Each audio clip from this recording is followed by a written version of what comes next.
this module so far, your master so far. So first of all, when we look at what is here before us, it says initializing research proposal, or we can say initializing research process. Now, every research that we do, that we conduct, has a beginning. So now this section of the module will take us through what we need to understand and what we need to do for us to start our proposal. If we have not started, even if we have started, what we need to put in mind while writing our proposal, and that is what this part of our chapter is all about. And it says here, research is a process to establish some knowledge or idea. Who can explain that?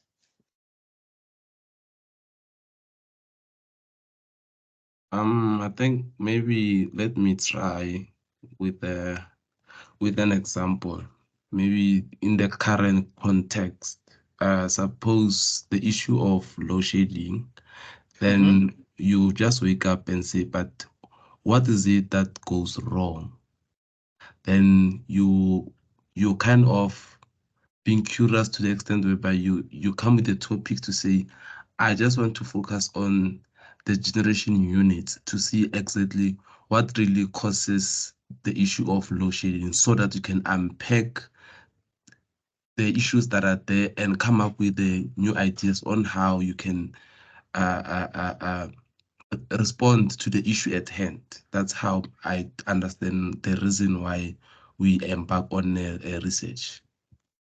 Okay. Another person. All right.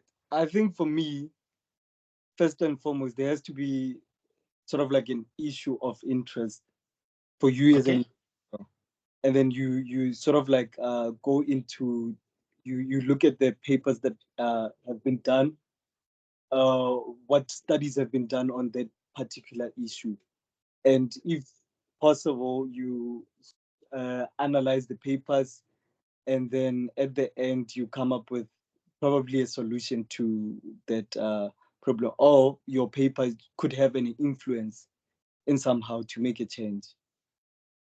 Okay, so thank you guys. So here what we're looking at, that research involves providing solution.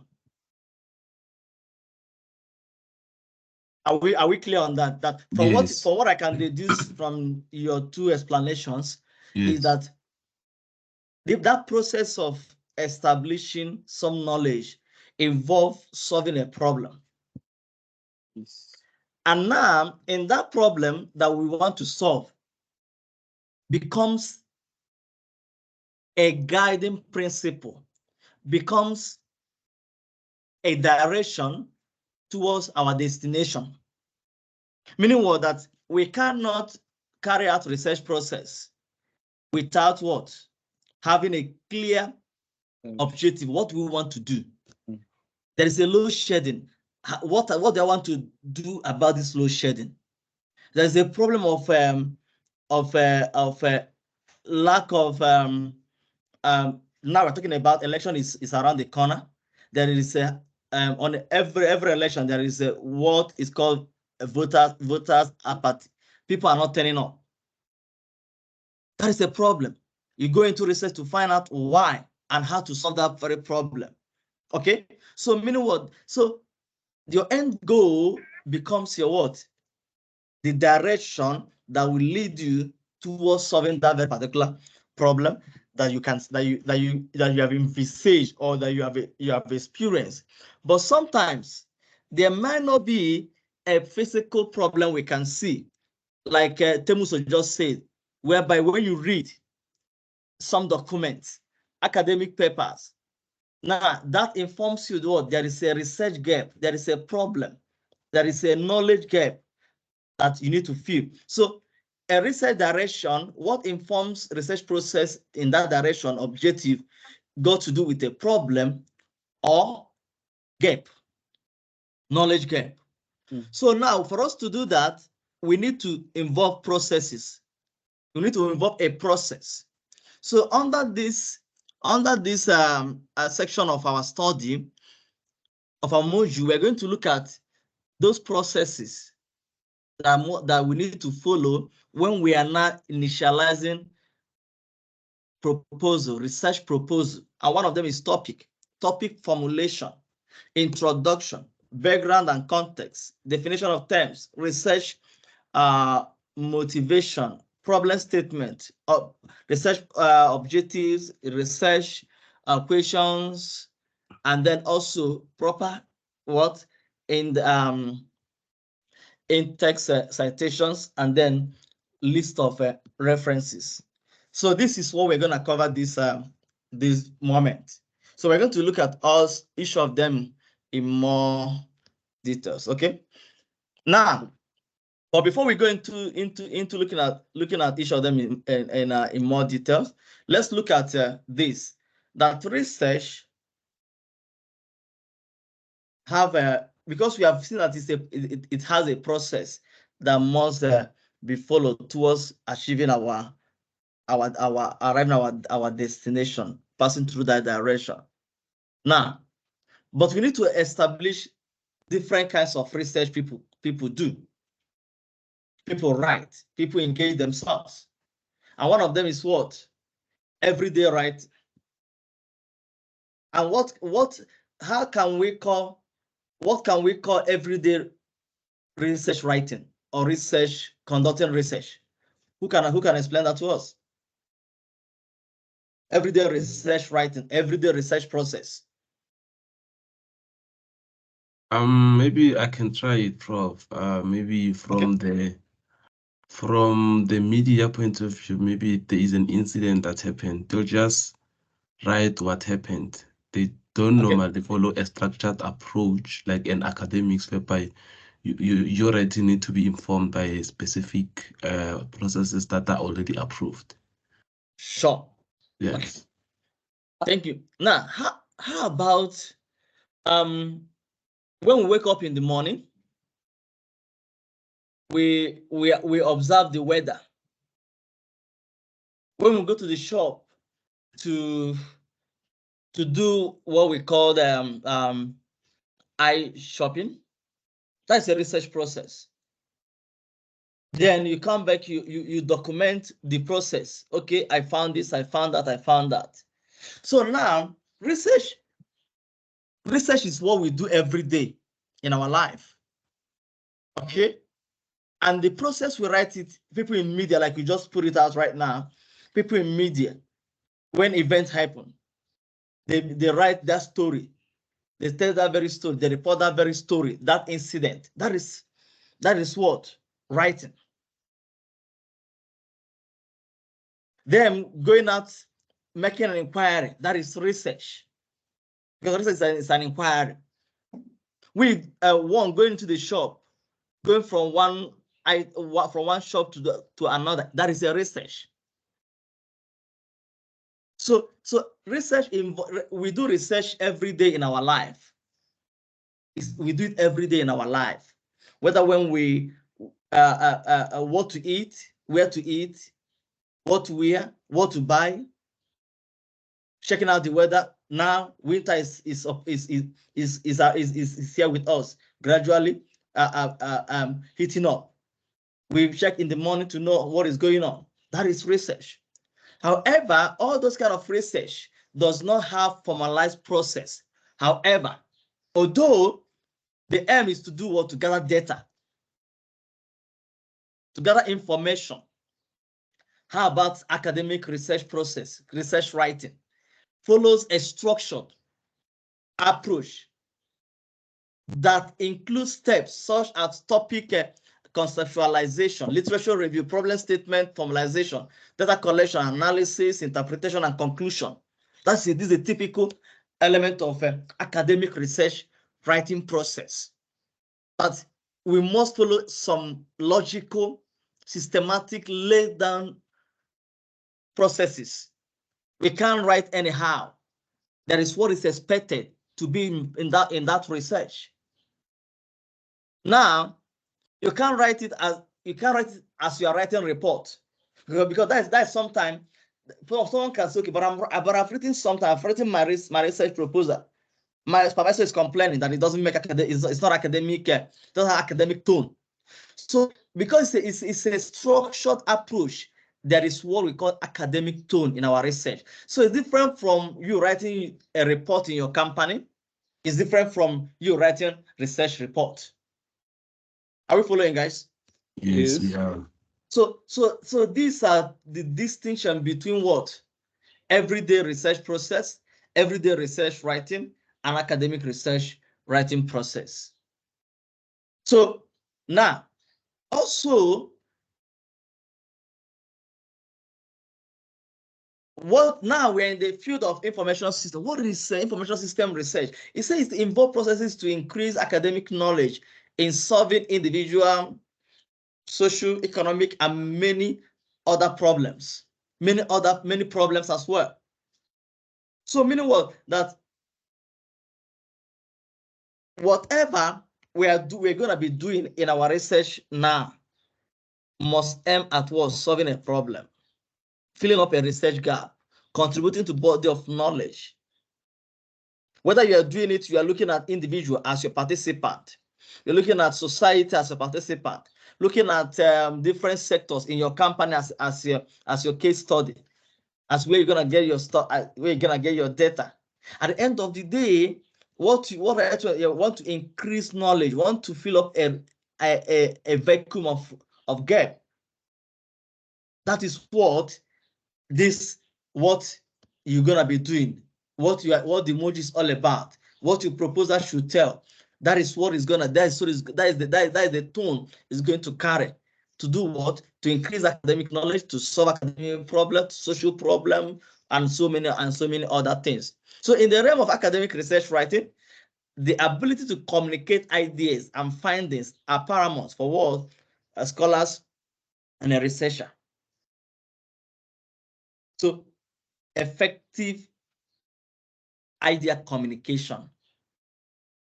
Now, let me tell you guys, sometimes someone can have a wonderful idea, but if we are not able to communicate that idea, the wonderfulness is not going to be seen. So you are not writing to yourself, you're writing for others what to read, right? So in this case, when you're writing for your supervisor to read, to endorse, to approve what you have written. And at the end of the day, you are writing for someone to examine you. Okay? Now, after the whole examination, that your writing will be published for the rest of the world, for the rest of academic community, for the rest of practitioners to read. So meaning what? That idea that you have in that your research must be communicated effectively, both in writing and others. So the communication aspect must be in a way that what? The idea, the thought, and everything will be put down in a scientific manner that people may understand. Are we following, guys? Yes. So now, the end point, sorry? No, sorry, I was just coughing. Okay, so the end point of all this, research process is to do what? To inform what? Decision.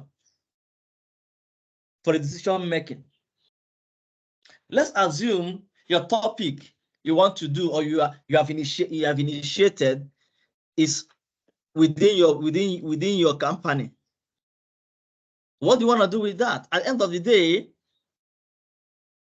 you want to solve this problem by you presenting whatever you have found out to the management, and you expect the management to take action to solve that very problem, right? That is decision making.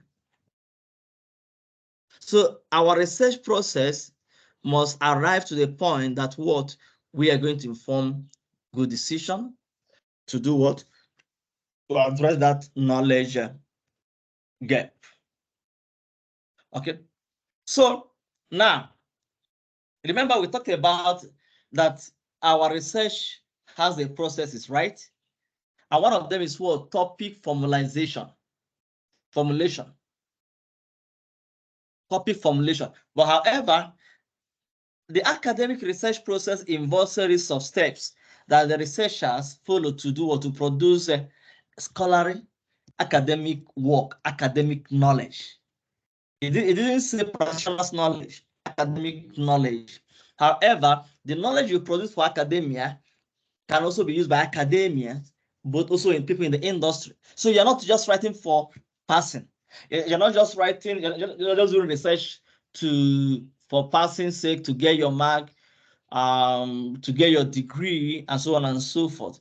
But also you are passing word for the academic community, for your audience to do or to benefit from it. So this process involves what? The first step, process in research, initialization of your proposal is what? Topic formulation. And what do you mean by topic formulation, guys?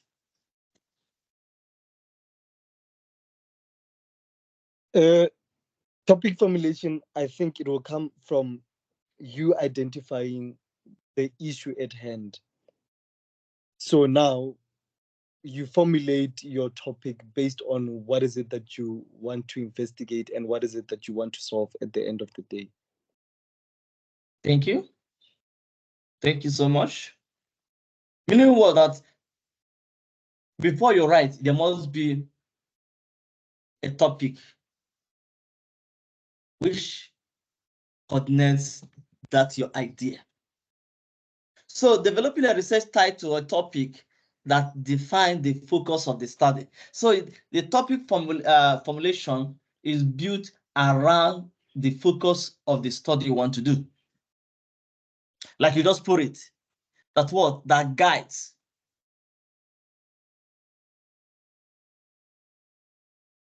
That wants to solve the issue at hand, wants to address the problem. So the topic is like a head that coordinates. It's like the mind that coordinates the direction where this thing is going to go. Because you can't say you are writing on something of failure of private, let's say government institution, one particular government institution or private sector, one particular private sector, failure of them implementing digital technology, like emerging technology, like AI, machine learning, and so on and so forth. And then the body of your study is talking about e-learning. These are two different focus areas. Meaning what? That the topic that says this, what we want to read is that leads to that very topic. And for us, and for you to develop a research topic, it involves what? Idea. You coming up with an idea. And your idea, it can be informed through the literature. Meaning what? For you to be able to get a good research topic, you need to read academic literatures to understand the knowledge gap, what people have done within this idea that you have. And also to identify the gap, what have not been done. Now, that which have not been done, which is the research knowledge gap, can now become your niche, your focus area of your study. That they have been doing it in this manner, in this way, but they have not done it in this way. Look at what is there. But whatever they have been doing have not been solved. And when you look at, everyone have been doing it, let's say, with a quantitative method. But qualitative methods have not been there. Are you following, guys? So Yes. you know, I'm going to do this with this approach because what the problem still persists. Because these two seeks to get knowledge differently, the quantitative and the qualitative. So literature informs you to understand what is in and what is not, and therefore to now pitch your topic. Okay, I'm gonna do it. This is gonna be my topic based on what I've read, what the scholars have recommended, what articles have been saying. Because every article you read always gives you future research area, topics, and ideas. And now you have been reading, everyone have been suggesting this is gonna be, others should look at this, others should look at this, others should look at this. You put all of them together, it's okay, but okay, then this problem have not been solved. So let me look at that. And then from there, you now pick up your topic. However, the topic you pick may not be the final. Sometimes it's being called a working title, a working topic, which can always change. But if the idea is concrete, the objective in that topic is concrete, the words of the topic can change, but the focus area will not change. What you want to achieve, the objective. Also, it involves introduction. The introduction of a research process, research paper, research proposal, provide a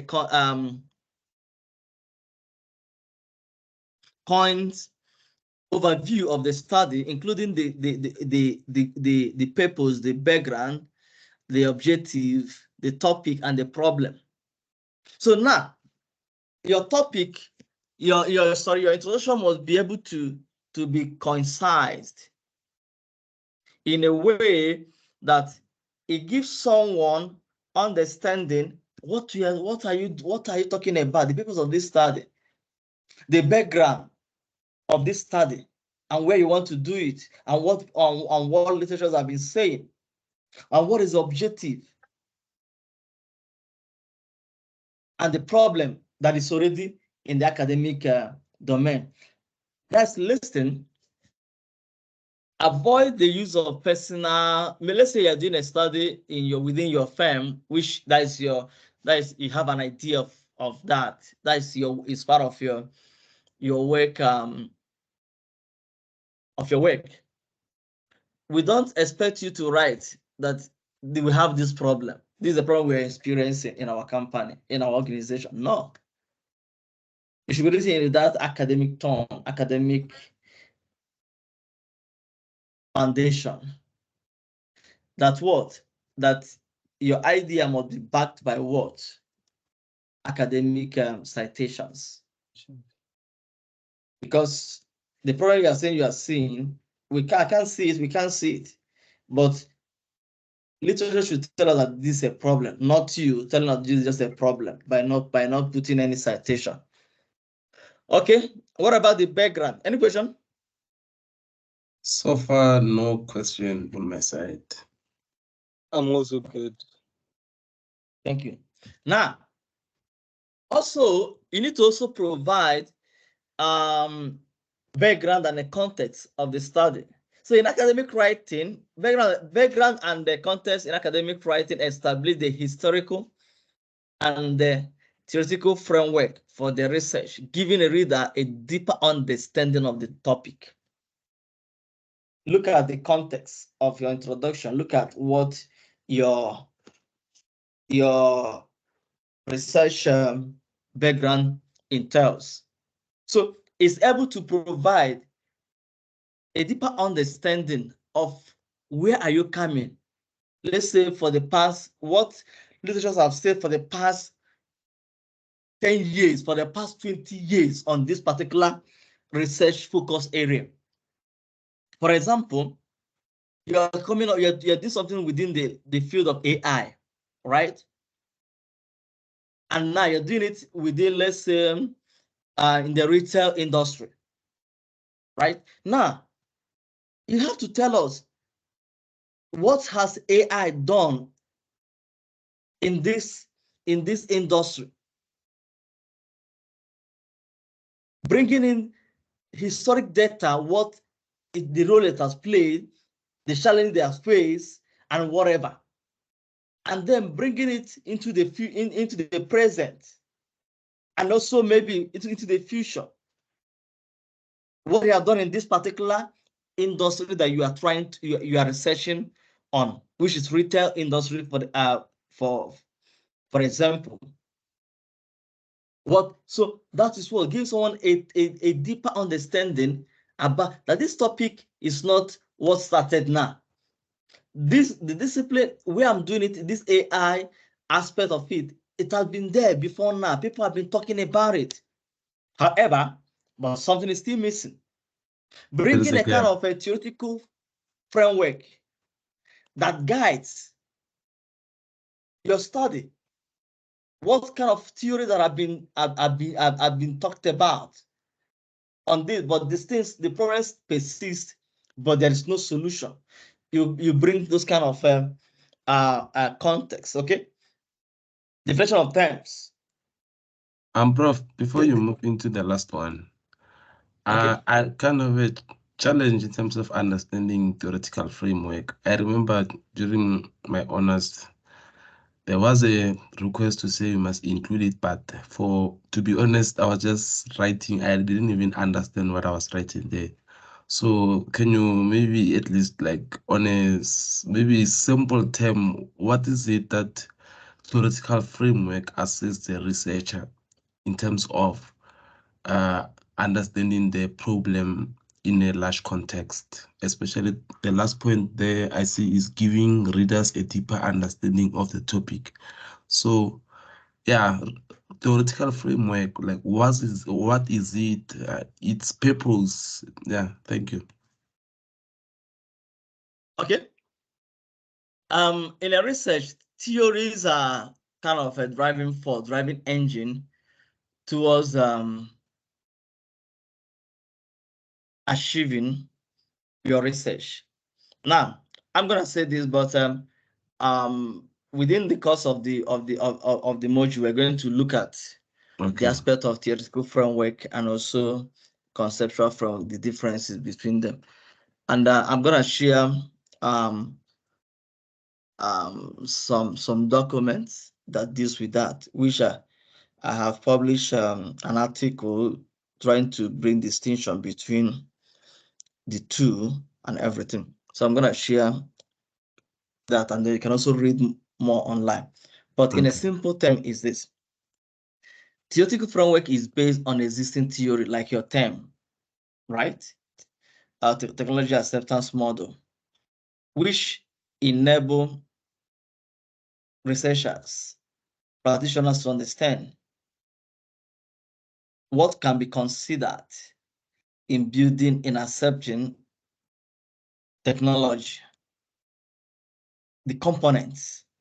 Now, in a research, a theoretical framework enables the researcher to understand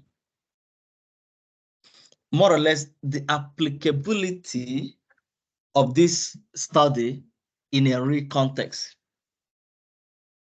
Example, when you use a theoretical framework, let's say for TEM, technology acceptance model, to carry out your research, you're looking at it from that perspective, that what you want, looking at what can enable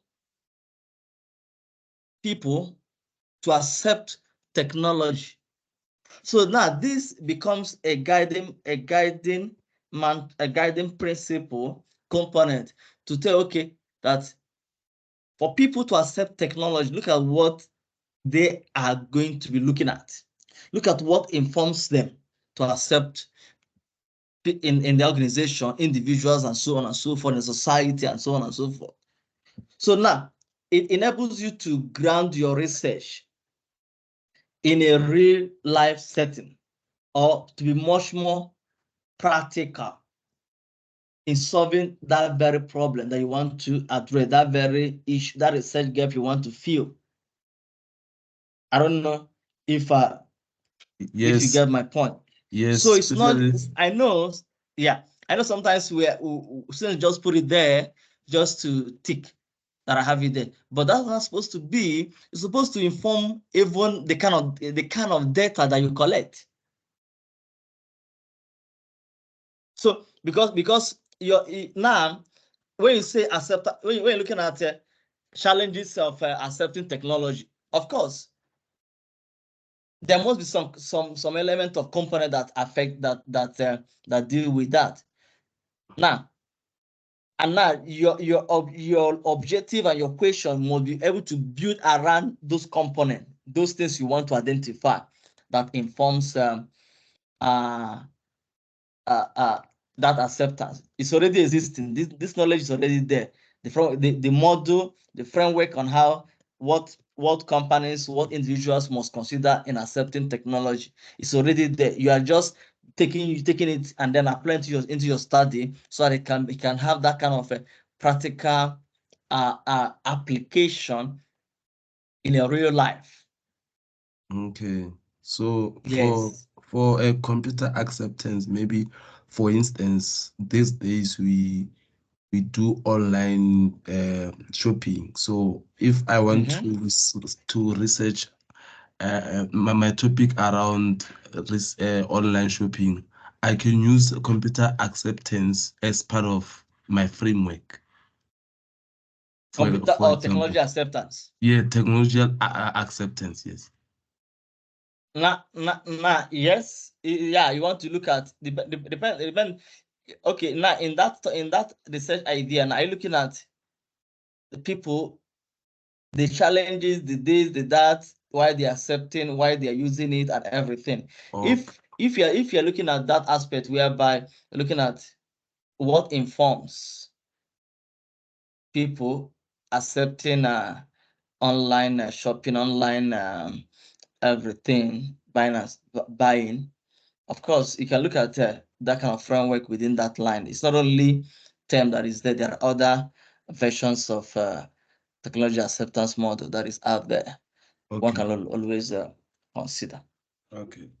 So in every topic we do, there is always a framework that is there, that is already there to assist you to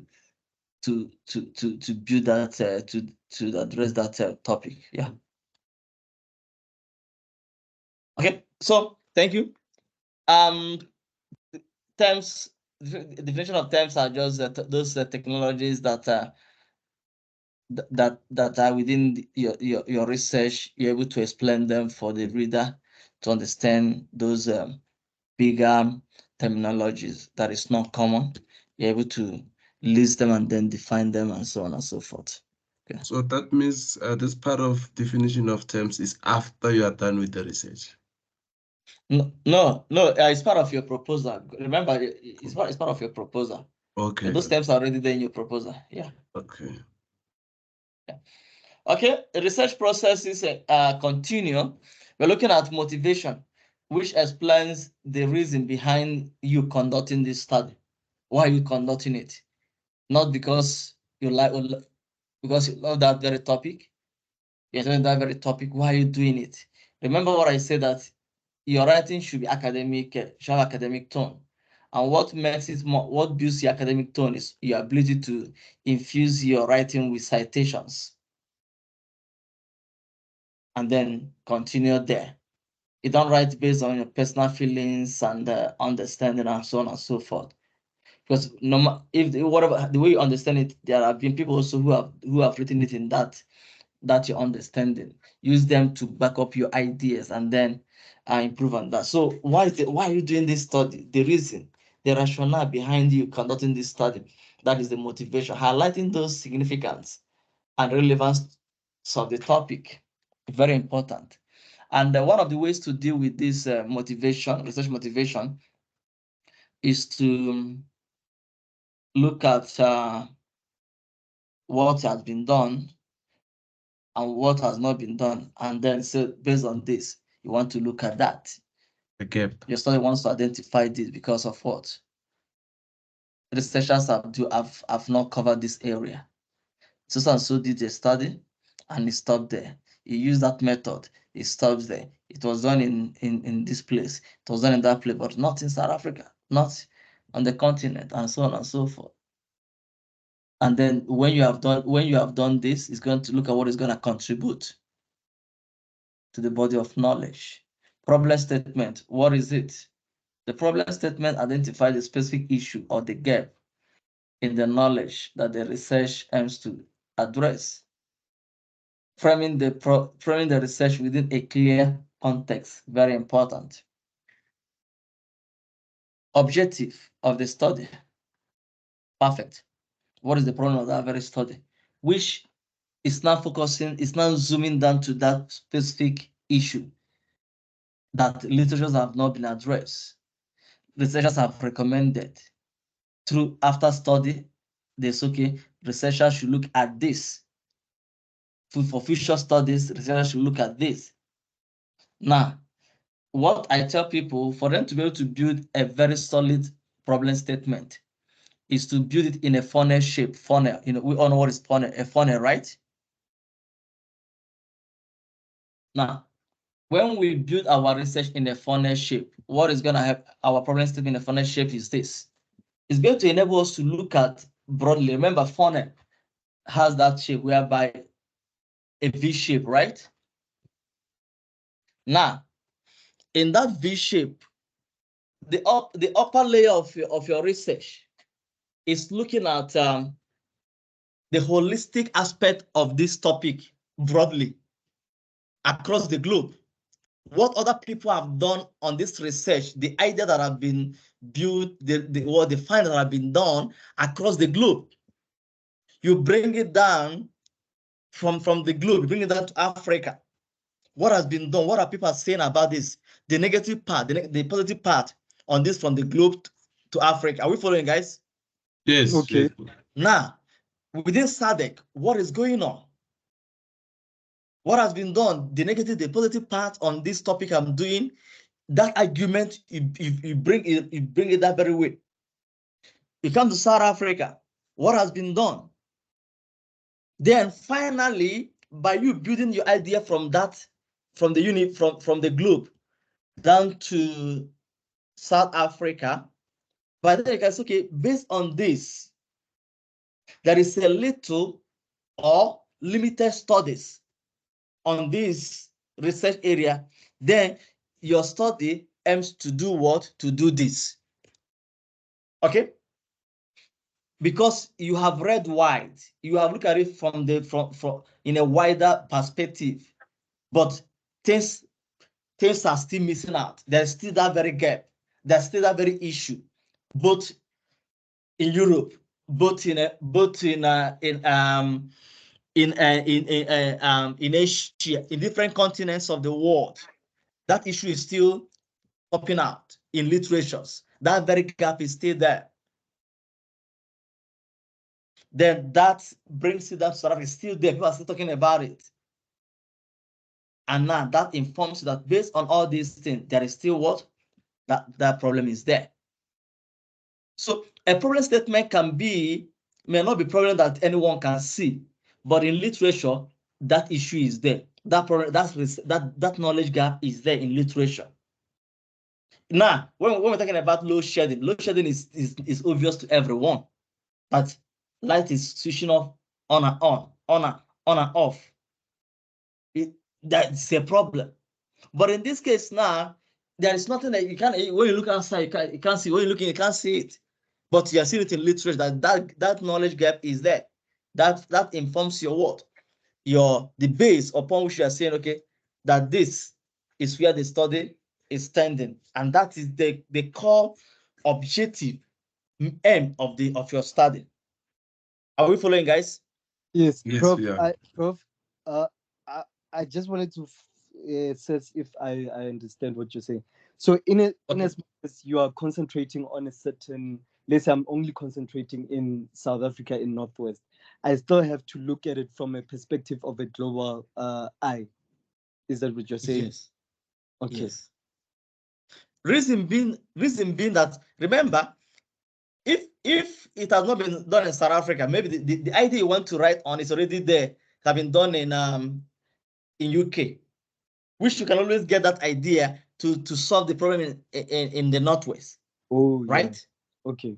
Because we're living in a global village. Yes, true. So what we need just to get that knowledge and then customize it to fit into what we're doing in the Northwest, and then add one or two things. Okay. However, that one or two things you need to add also is also part of your contribution to the study.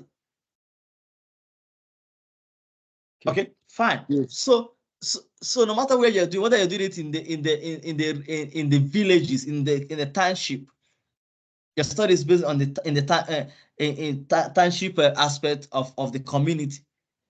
Still, you have to also look at it from the global aspect, so that you can tell the reader that, remember, you want to a proposal is you are proposing something to convince someone to believe, right? Yes. In your idea. So how do I believe when you tell me, okay, there is no internet connectivity based on people are poor, lack of infrastructure? Really? No. But what people are talking about is that an issue to talk about? It may be an issue to you, but it may not be an issue in literature. But if you can bring literature to back up what you can feel and what you can see, that makes it much more concrete, someone to believe, yes, that this thing you are talking about is not your personal imagination, but rather there have been academic discussions, argument on it, that you want to contribute by what? Looking at it in this part, because this has not been solved. For example, we know that software crisis was something that was coming many years ago, right? Has it been solved? No. But now it might have been solved in a particular area, but not all. But the issue are still there up till now. So how can you solve it now? You coming up with something on how you can solve a particular version of that problem, crisis that have been faced. Showing that that this has been discussed in 50s, in 60s, even in 70s, even in 20s, but it's still there. It tells someone that this issue needed an attention, because it's still a standing issue, problem, gap that have been there before now. So you want to solve that, you want to address that. That is why you have to go all out to look at literatures from the rest of the globally, and then narrow it down to Africa, to South Africa, and then around to SADC, South Africa. Yeah, so if you build your problem statement in that very way, find out that you're not going to miss out any important point to prove your point, that to prove your argument that the topic is worth doing. Okay, because remember that research must have a direction, and that direction is built on what? Objective, aim. So as soon as that is okay, based on that you want to do this based on what you have talked about, the aim will be much more clear to anyone to see that what is it worth doing. Okay, so from the problem statement, you're able to say, okay, fine. Now I have my research questions, my research objectives. So outline the specific inquiries, questions that the study seeks to answer based on the problem you have identified, based on the main objective you have identified. This guides the research process and provide a focus for the investigation to be carried out. So now, a document I gave to you guys on eFundi has a diagram that shows the link between the topic and the whole sector of your proposal. Now, your topic is very clear. Your problem statement is very clear. Objective is very clear. Now, the problem, the questions are to answer, to address that issue that you have identified. That's main objective or the aim of the study. That what everything you're gonna have as questions must be able to address that very big elephant in your research. So a research objective is also an inverse of your research questions. Your research questions always have that question mark. Why your objective will be written in a sentence, right? And then it must be written in a futuristic terms, like what you want to achieve. It's no longer what I achieve now. The study want to use the terms like the study to investigate, to examine, to establish, to understand. You have not done it. Say to do, to what you want to achieve, what you want to do. That is the tone of your research objectives. To explore, to investigate. Okay. Okay. So now we continue with that, which we're going to look at now. Also, remember we talked about all these wonderful things about what's the process. In all these things we're talking about, there is a need to have what? Proper what? In-text citation, acknowledgement. What is citation? It's all about acknowledging the source of your information, of your data used in your research, in your study, providing what? Credibility and supporting the argument presented in the paper, in your research, in your proposal, in your manuscript, as the case may be. So I've talked about it before, that you need to be able to support your argument with existing what? Literatures. So no matter whether you are writing from a problem statement, all those above processes, they must have citation, except objective, except topic, except your question. The rest can have what? Citation. Even your definition of terms can also have citation. However, the definition of terms should be in one sentence. You're done, not something elaborate. But what I'm saying is this, that the communication, academic communication of your research, academic tone of your research is built on what? Citation. However, don't fill your whole proposal with citation, your document with citation. Everything, every paragraph, every sentence is cited. No. While you are citing, you also have to also add your own knowledge, your own idea. Meaning what? That by the time you have read this document, you are now writing that section of your document. You already understand what this person is. Where do you stand? Where is your standpoint? So proper in-text citation is very important. So you need to follow a specified citation, in-text citation style. We have different kinds of them. We have Harvard, we have APA, we have Chicago, and so on and so forth. Which one is the university using? You follow that. You learn it. I've seen some documents proposal whereby people struggle to get a proper citation. No, you should be able to understand it from the onset. And one of the principles that in a citation, in-text citation, there is no use of initials. Bear that in mind. You can't use initials in a citation. So how you present, whether it's gonna be within the text, end of the text, beginning of the text, you have to also master how they are being used. Know when to use end and I post end. Very important. Understand it. Let it be part of your project because you're gonna be citing throughout. So you need to learn it from the beginning. I'm using university is using this referencing style. I think Harvard, right? Then you start using it from the beginning. How to use in-text, how to use when you are starting a sentence, when you are within the sentence or end of the sentence, because these are three places you can always put citation. Beginning of the sentence, like according to Chukwuere, 2024, what happened? Then you show what the person this author have said. You continue the argument.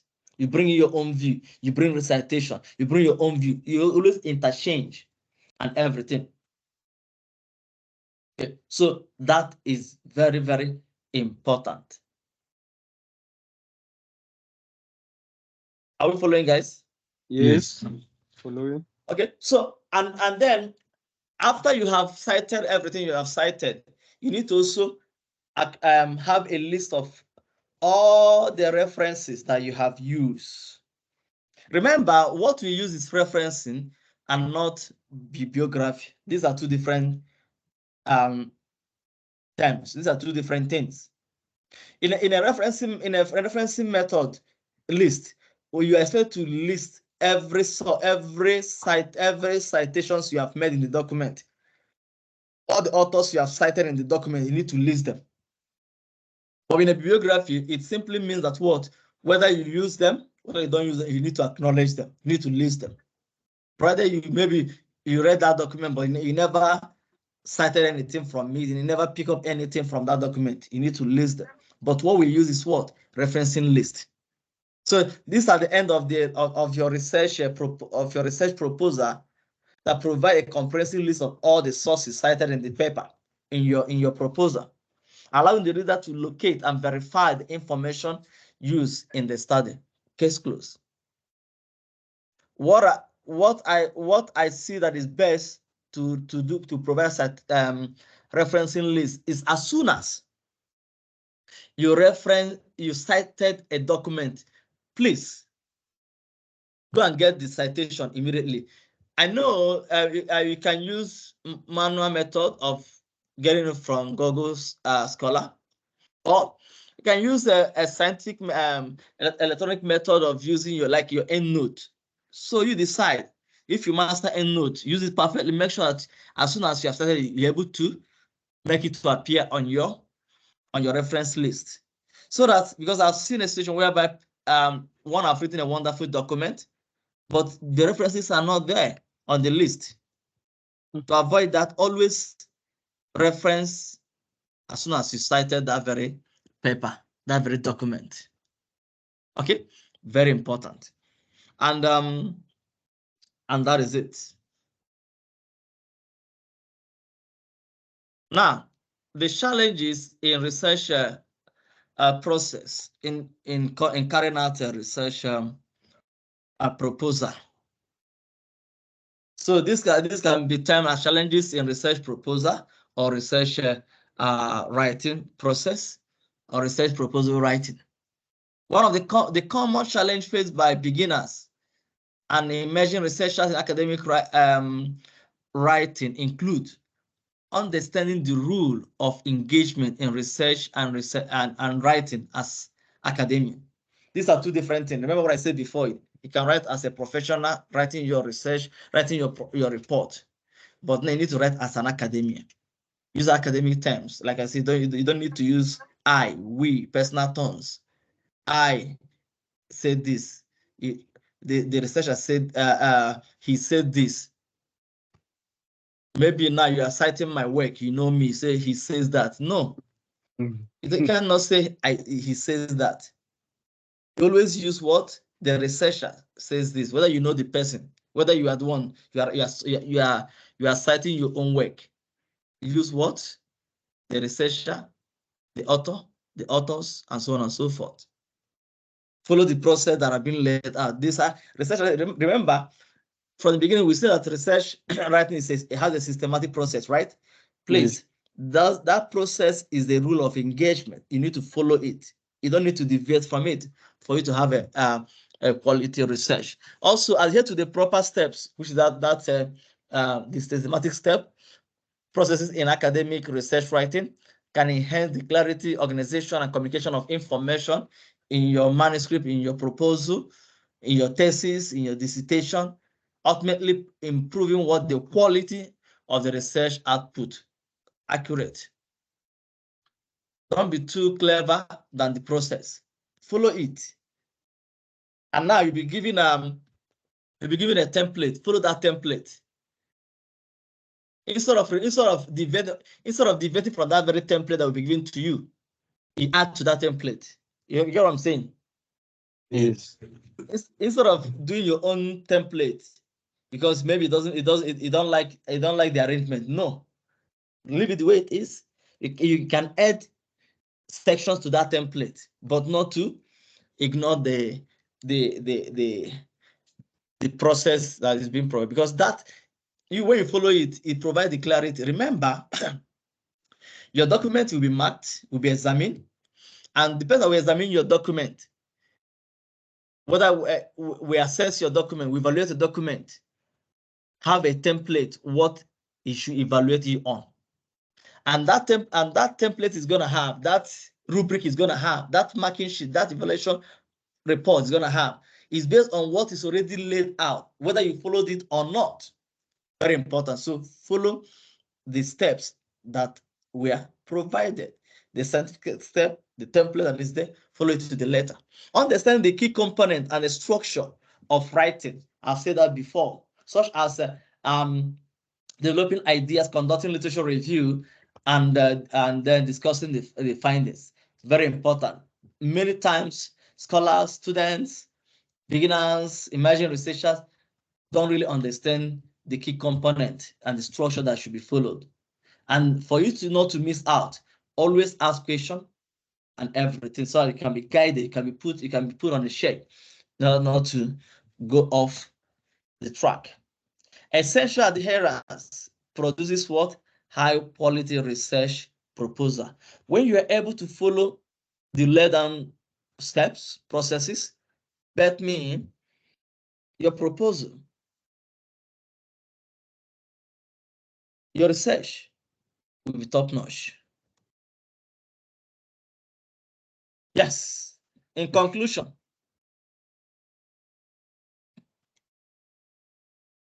establishing a solid foundation for research proposal is critical to ensure clarity, coherence in presenting the research objectives and methodology. So, what you're going to be given in this module is the foundation for writing proposal. So you need to be able to understand those principles, those foundations, for you to do what? Present your research in a logical manner. Also, articulating the research objective with precision and relevance is essential to demonstrate the intended outcome and contributions of the proposed research. This is a proposal you are doing, which form the bigger part of your research at the end of the day. Now, your objective should be something that should be top notch. When you have a good research objective and objectives, research aim and objectives, it's going to enable you that what? The topic can be realigned to suit that. So what I can advise you is this: on that your idea that you want to formulate, now that your research idea you want to formulate, by the time you are formulating this research topic, don't spend all your time formulating that topic, but spend all your time understanding the objective, what you want to achieve. And then sometimes you can build your objective and then get your topic, or you can get your topic and then get your objectives. Whichever one that works for you, do it. Clearly defining the research problem and setting specific research questions will guide the direction of the study and contribute to its overall significance. Perfect. Remember what I talked about earlier,